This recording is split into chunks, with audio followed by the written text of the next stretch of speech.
L'opposition crie au hold-up électoral. La Commission électorale nationale indépendante a proclamé les résultats provisoires donnant aux fidèles du président sortant 55,75% des voix à l'issue du second tour qui l'opposait à l'ancien chef de l'État Mahaman Ousmane, crédité de 44,27% des suffrages. Son camp rejette les résultats. Le président élu Mohamed Bazoum, qui a occupé plusieurs postes ministériels dont les affaires étrangères et l'intérieur, aura la lourde tâche de restaurer la paix et la sécurité dans l'ouest près de la frontière avec le Mali, mais aussi dans la région de Difa, dans le sud-est près du Nigeria. La mort de 7 agents électoraux après que leur véhicule a sauté sur une mine dans la région de Tillabéri le jour du scrutin vient rappeler l'énorme défi qui attend le prochain président, sans oublier la relance de l'économie dans ce pays pauvre mais riche en uranium. Nous discuterons de tout cela avec nos invités au cours des 30 prochaines minutes.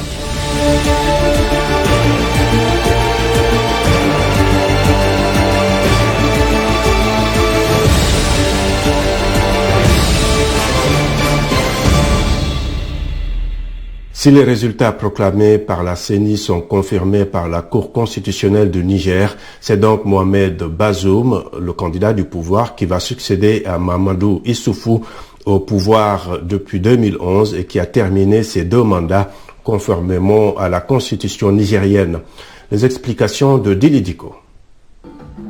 Le candidat du pouvoir à la présidentielle nigérienne, Mohamed Bazoum, a remporté le scrutin avec près de 56% des voix face au candidat de l'opposition Mahaman Ousmane, 44%, selon l'annonce faite par la Commission électorale nationale indépendante, CENI.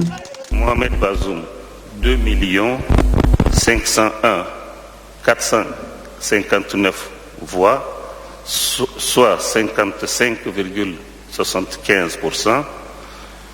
Monsieur Mahaman Ousmane, 1 985 736, soit 44,25%. Il a ajouté que ces résultats sont provisoires et doivent être soumis à l'analyse de la Cour constitutionnelle. Mais à Niamey, plusieurs partisans de Mahaman Ousmane, candidat de l'opposition, étaient sortis dans la rue, donnant lieu à une ambiance surchauffée par rapport au calme des journées précédentes. Falke Bacharou, directeur de campagne de Mahaman Ousmane, a demandé à tous les Nigériens de se mobiliser comme un seul homme pour faire échec à ce qu'il a qualifié de hold-up électoral. La veille, la commission d'observation de la CENSAD a appelé les candidats à se conformer aux résultats officiels ou à faire appel de manière légale. La mission d'observation électorale de la CENSAD a retenu que le second tour de l'élection présidentielle du 21 février 2021 s'est déroulé conformément aux dispositions du Code électoral nigérien et dans des conditions satisfaisantes pour toutes les parties. En dépit de l'insécurité provoquée par les djihadistes, les électeurs nigériens se sont rendus aux urnes dimanche pour départager Mahaman Ousmane, président du Niger entre 1993 et 1996, et Mohamed Bazoum, dauphin du président Issoufou. Voilà, merci beaucoup Dili Diko pour ces explications. Et pour le débat, nous avons 3 invités. Ici aux États-Unis, précisément à Baltimore, nous avons Kamissa Camara, ancienne ministre malienne des Affaires étrangères, experte principale sur le Sahel, ici au US Institute for Peace. À Dakar, au Sénégal, Ibrahima Kane, vous êtes chargé du plaidoyer auprès de l'Union africaine à Osiwa, Open Society for West Africa. Vous êtes également analyste politique. Et à Paris, Abdelaziz Moundé, journaliste et analyste politique. Merci à tous d'être avec nous. Et je démarre avec vous, Kamissa.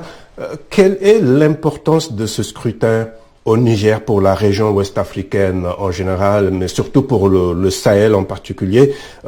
Le fait que le sortant Issoufou ne se représente pas, ou en tout cas passe la main à quelqu'un d'autre, ne passe pas inaperçu dans le contexte actuel, n'est-ce pas? Tout à fait. Alors, il est important de rappeler qu'il s'agit de la première fois dans l'histoire politique du Niger qu'un président démocratiquement élu passe le témoin à un autre président démocratiquement élu. Au cours des 3 dernières décennies, le Niger a connu 3 coups d'État, 4 gouvernements de transition et 5 différentes constitutions. Donc le Niger revient de loin. Il est aussi important de rappeler que le Niger est géopolitiquement est un pays stratégique également dans la région du Sahel et en Afrique de l'Ouest. À l'ouest du Niger, vous avez le Mali qui a connu un coup d'État au mois d'août de l'année dernière, et vous avez à l'est le Tchad qui a le même président depuis 1990, même président qui veut continuer à rester au pouvoir et à se présenter pour un 6e mandat l'année prochaine. Donc, évidemment, l'élection du Niger ne passe pas inaperçue, elle est importante pour la stabilité du Sahel, mais également en raison du rôle principal et un rôle de leadership que le Niger joue dans la stabilité du Sahel et dans la lutte contre l'insécurité. Surtout dans le contexte où, dans beaucoup de pays, on parle de 3e mandat. Tout à fait. Alors, Ibrahim Kane, pour vous, qu'est-ce qui a été déterminant dans la victoire de Bazoum, même si l'opposition conteste en ce moment?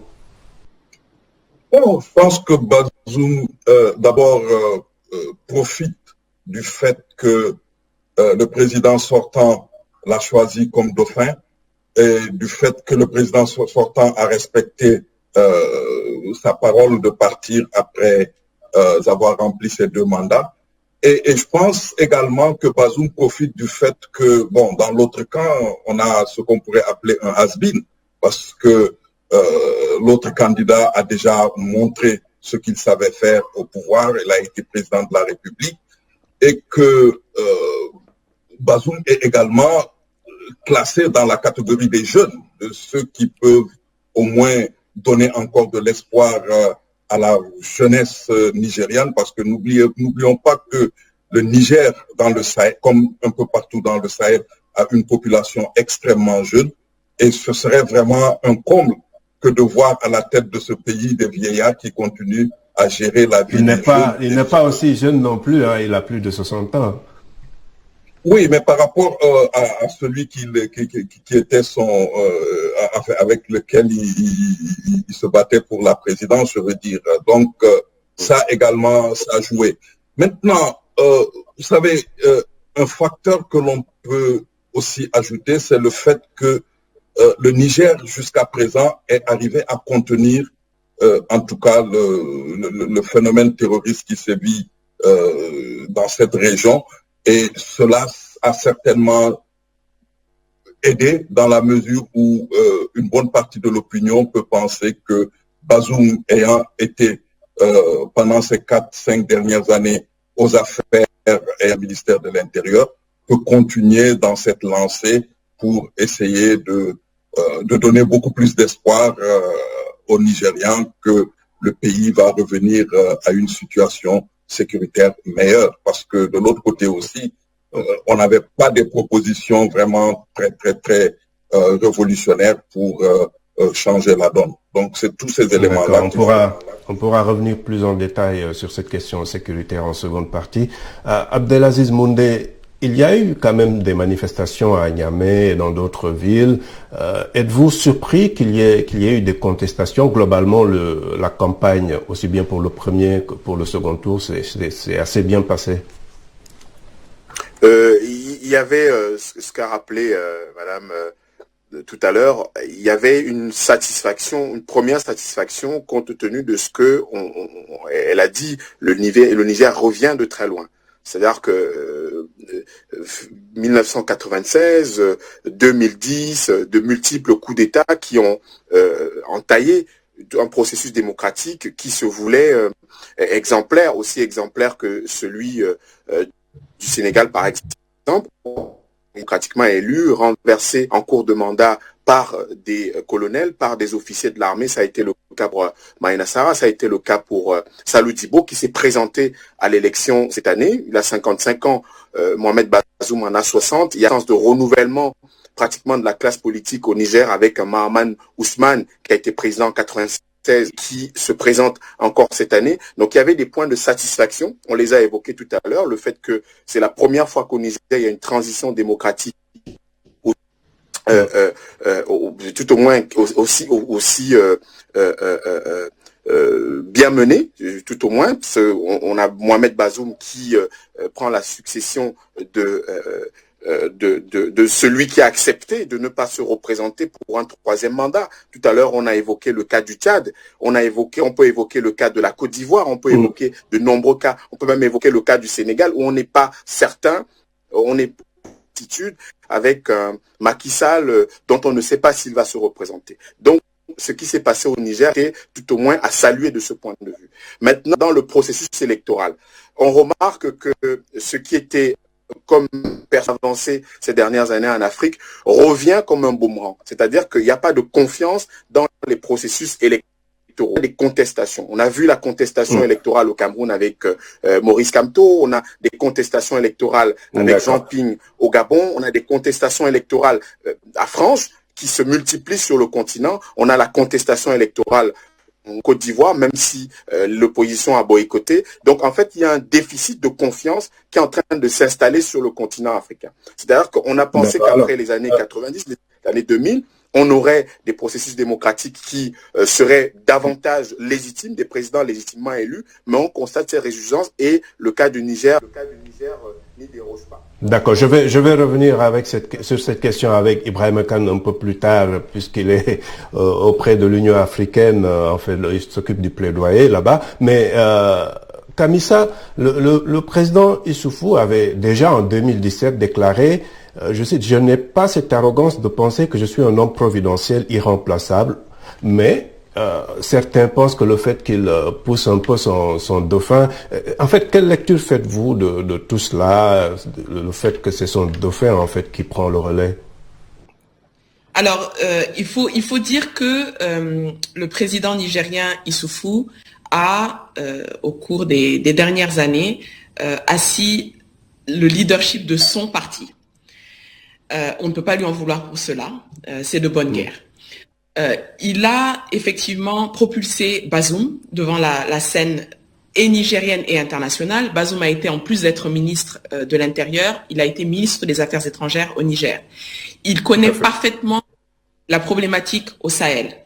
Et il serait utopique de penser que les élections présidentielles qui viennent de se tenir au Niger se sont tenues sur un agenda autre que l'agenda sécuritaire. Nous allons en parler dans les minutes qui arrivent, mais il était important pour les Nigériens d'élire un président qui, du moins en apparence, avait la capacité de gérer cette question sécuritaire qui est centrale et qui restera centrale pour au moins les 20 prochaines années.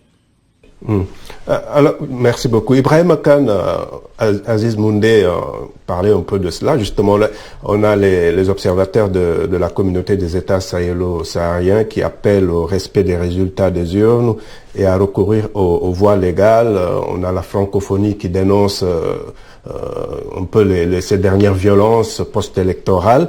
Mais comment est-ce que les États africains en général doivent faire pour qu'il y ait une confiance aux institutions? Très souvent, on a les oppositions qui crient à la fraude.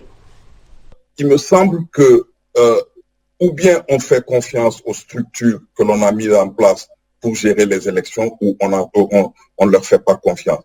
Dans le cas du Niger, il y a eu énormément de problèmes au début.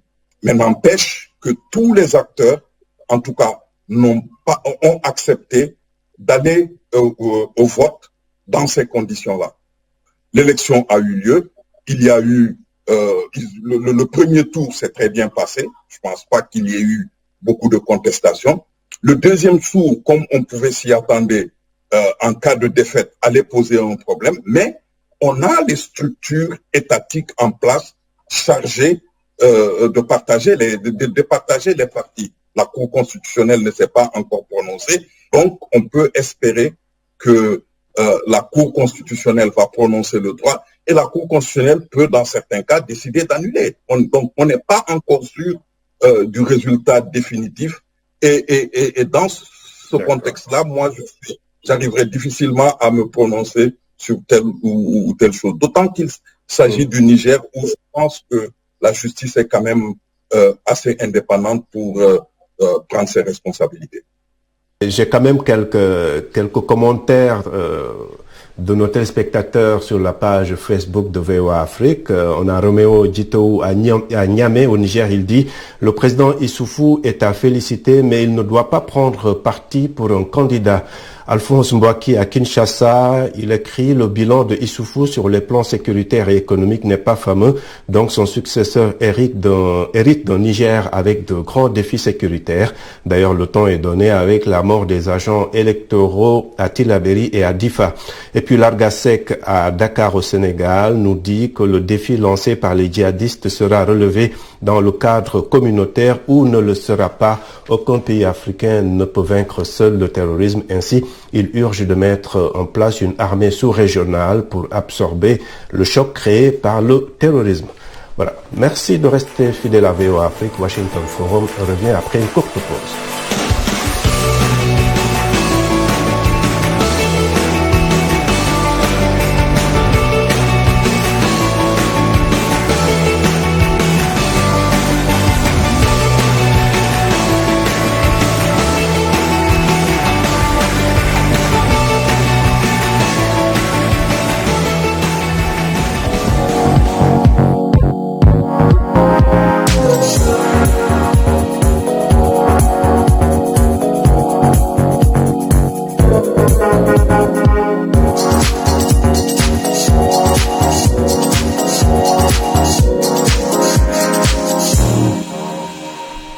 Heureux de vous retrouver pour la seconde partie de Washington Forum.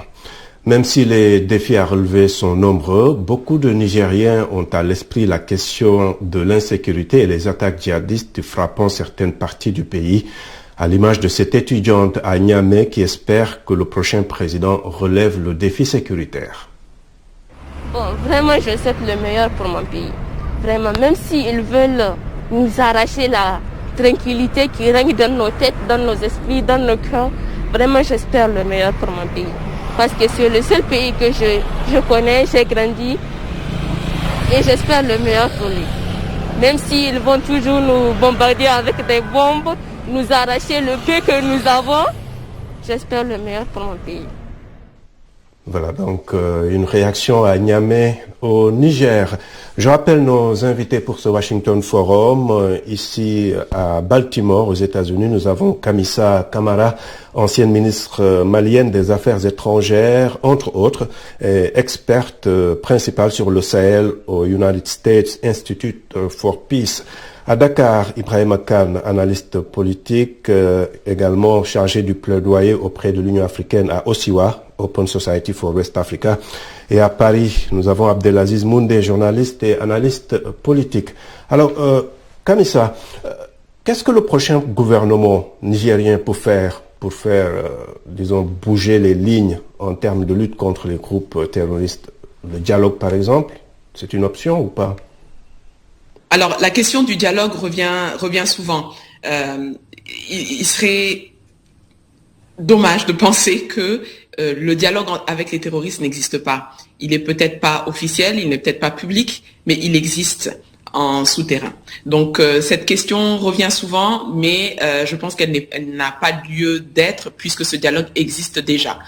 Lors du dernier sommet du G5 Sahel, il y a à peu près une semaine ou 10 jours de cela à N'Djamena, la question est également revenue. Les Burkinabés qui étaient profondément contre, voulaient absolument pas de dialogue avec les terroristes, ont, semble-t-il, changé de position.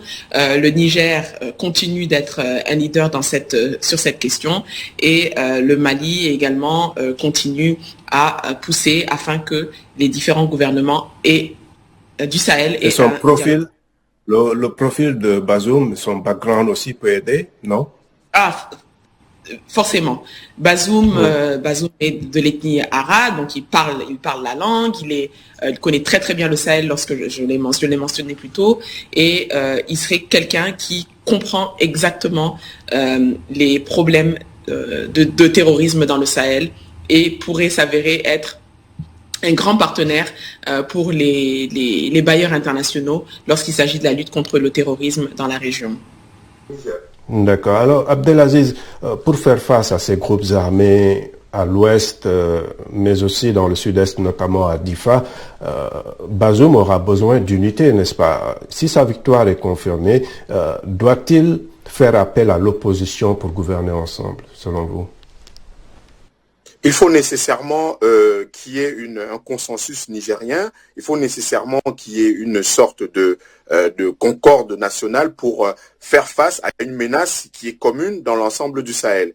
Il est évident que ces groupes terroristes, on parlait tout à l'heure de la question du dialogue, mais quand on dialogue avec des terroristes, c'est pour obtenir quoi? Il y a un soubassement identitaire, il y a un soubassement économique, socio-économique, j'ai évoqué tout à l'heure la question de pauvreté et de développement, il y a un soubassement identitaire, on a évoqué tout à l'heure la question Touareg, il y a la question de la répartition, la gestion du pouvoir et même de sa proximité, les questions de décentralisation. Donc je pense que Bazoum n'aura pas, tout au moins, c'est avec de winner takes all. C'est-à-dire qu'il faudra nécessairement intégrer, vous avez vu l'élection présidentielle a mobilisé 30 candidats, 2 anciens premiers ministres, 2 anciens présidents, etc., 7 anciens ministres. Donc ça veut dire que la question au Niger, elle est très complexe. C'est-à-dire que la question du pouvoir, de la représentation au sein des instances nationales, de la gestion du pouvoir au niveau local pour résoudre ces problèmes vont compter effectivement. Et il faut également ajouter à cela la question transversale. Comment, sur le plan sahélien, globalement, on pourra gérer au niveau de l'Union africaine et au niveau du Sahel, globalement, la question terroriste. Mais peut-il faire appel à l'opposition pour gouverner ensemble, pour apaiser un peu la tension et faire face à cette menace? De mon point de vue, il devrait le faire. Parce que je pense qu'il faut nécessairement qu'il y ait une concorde au Niger autour des questions essentielles. D'accord. Alors, Kamisa, qu'en est-il de la coopération internationale? Vous en avez touché un peu plus tôt. Pour ce qui est du Niger et le Sahel en général, pour sortir de l'insécurité, on sait que le Niger, par exemple, abrite une base de drones américaine. Tout à fait. Donc, comme je l'ai évoqué tantôt, le Niger est considéré comme un partenaire stable et fiable de la communauté internationale lorsqu'il s'agit de la lutte contre le terrorisme dans le Sahel. Vous l'avez dit, le Niger abrite une base américaine sur son territoire. Le Niger également occupe une place centrale au sein du G5 Sahel. Nous n'avons pas mentionné le G5 Sahel depuis le début de l'émission, mais il est important de dire que le G5 Sahel, qui est cette coalition des 5 pays du Sahel, donc Tchad, Mauritanie, Mali, Burkina Faso et Niger, travaille depuis 2014 à s'approprier la question du terrorisme dans la sous-région. Malheureusement, le G5 Sahel dépend énormément des financements étrangers pour son fonctionnement et également pour son renforcement de capacité. Et le Niger s'est positionné au sein du G5 Sahel comme l'avocat de la sécurité sous-régionale, même au sein des instances internationales telles que le Conseil de sécurité des Nations Unies. Donc, nous attendons... Issoufou a été très actif effectivement auprès des Nations Unies et des autres partenaires. On l'a vu plaider pour plus de financement effectivement. Tout à fait. Il a plaidé énormément pour un financement stable et pérenne. Il a également travaillé avec les partenaires internationaux pour qu'ils comprennent que la survie du G5 Sahel est importante pour le Sahel en général, mais également pour le monde entier, pour la sécurité internationale. Et il a également poussé à ce que le Conseil de sécurité des Nations Unies mette la force conjointe du G5 Sahel sous chapitre 7 de la Charte des Nations Unies. Donc, nous attendons de Bazoum au niveau international à ce qu'il continue ce plaidoyer-là, qu'il continue à fournir des troupes au G5 Sahel et qu'il renforce la coopération du Niger avec les autres pays du Sahel afin de combattre cette question du terrorisme qui est essentielle et qui est centrale, malgré effectivement toutes les questions connexes de gouvernance et de stabilité qui contribuent à la question sécuritaire dans le Sahel. D'accord. Et Ibrahim Khan, votre position sur le dialogue avec les groupes armés, le prochain gouvernement nigérien doit-il aller dans ce sens? C'est une question qui divise souvent auprès de l'opinion. Comment s'y prendre? Oui, mais pour mettre fin à toute guerre, oui, je sais, pour mettre fin à une guerre, les ennemis se sont toujours parlé. Ça, c'est une leçon qu'on retire de l'histoire. Ils se sont toujours parlé, même si ils il y a défaite de l'une des parties, se sont toujours parlé parce qu'il faut signer une reddition. Alors, dans le cas précis du Niger, surtout dans le cas précis de la crise du Sahel, il est nécessaire qu'il y ait une coordination au niveau des autres États. Le Mali veut parler avec les groupes armés, le Burkina Faso veut parler avec les groupes armés. Le Niger n'a pas le choix. Le Niger doit vraiment coordonner ses actions avec les autres gouvernements, que ce soit dans le cadre du G5 Sahel, que ce soit dans le cadre de la CEDEAO. En tout cas, il devrait arrondir les angles et parler de la même voix avec ces groupes-là. Il devrait aussi agir de la même façon avec les milices qui existent dans les pays, avec les autres formes de violence qui sévissent dans le pays. Mais moi, j'irais plus loin, je dirais que Bassoum, comme le président du Burkina aussi l'a mentionné, il faudrait aussi travailler jusqu'à mettre un terme aux causes, plutôt travailler pour vraiment identifier les causes profondes et s'attaquer à ces causes profondes pour vraiment mettre aussi un terme à cette crise-là qui n'a que trop duré. On ne peut pas continuer à prendre pratiquement l'essentiel du budget de l'État pour mettre ça dans des armes en disant qu'on va maintenir la sécurité. La pauvreté va continuer et cette même situation va continuer à alimenter les groupes djihadistes et les groupes, les milices et autres. Donc, il faut, à mon avis, dans cette région, que les gens fassent des choix. Choix de parler avec l'ennemi, mais choix aussi de s'investir à vraiment faire quelque chose pour mettre un terme à ces situations-là qui continuent d'alimenter les crises et donc s'attaquer à la pauvreté, s'attaquer à tous ces problèmes-là que nous avons évoqués depuis le début de l'émission. Alors, pour terminer, Abdelaziz, justement, quand M. Khan parle d'évoquer les autres aspects qui sont des aspects non militaires, on pense à tous ces jeunes qui essayent d'emprunter la route de l'immigration, n'est-ce pas? C'est aussi un aspect, il faut régler la question du développement, n'est-ce pas? Elle est essentielle, sinon déterminante. Et la priorité et l'urgence, elle est sécuritaire. Ces groupes à l'ouest, à l'est du Niger sévissent. Le G5 Sahel, il prend toute sa part, comme on l'a rappelé tout à l'heure. Mais le terreau sur lequel prospère une grande partie de ces groupes, c'est un terreau de pauvreté. C'est un terreau de pauvreté endémique. Et le Niger est l'un des pays les plus pauvres de cette planète et l'un des plus pauvres du continent africain, avec des ressources extraordinaires. Le Niger est le pays qui fournit l'uranium à la France. Et c'est la France qui vient aider le Niger dans le cadre du G5 Sahel. C'est quelque chose d'absurde. Donc je pense que à un moment, il faudrait que nous, sur le plan continental africain, on puisse prendre nos responsabilités. Comment un pays comme le Niger, doté, bourré de ressources aussi importantes, qui donne 60, parce que la France, c'est 70% de son électricité, vient du nucléaire, donc de l'uranium, qui éclaire la France et s'assombrit elle-même dans la pauvreté. Donc je crois que l'une des pauvretés, et c'est même fondamental, c'est que le Niger puisse enfin sortir de cette malédiction, entre guillemets, de la pauvreté ayant des ressources aussi importantes. Donc on ne peut pas avoir l'aide internationale systématique alors même qu'on dispose des ressources locales. Donc je pense que c'est un enjeu. Voilà, merci beaucoup. Voilà, c'est peut-être un débat pour un autre jour. Nous arrivons malheureusement au terme de ce Washington Forum. Merci à vous qui nous avez suivis. Merci à mes invités, également à l'équipe technique, surtout aussi aux télépartenaires sur le continent. N'oubliez pas de suivre cette émission sur voafrique.com. On se retrouve à très bientôt. Au revoir. Santé, bien-être, sport, beauté, nouveauté. Carnet de santé est l'émission hebdomadaire qui vous veut du bien. Des chroniques, des reportages, des témoignages recueillis sur le continent et ailleurs.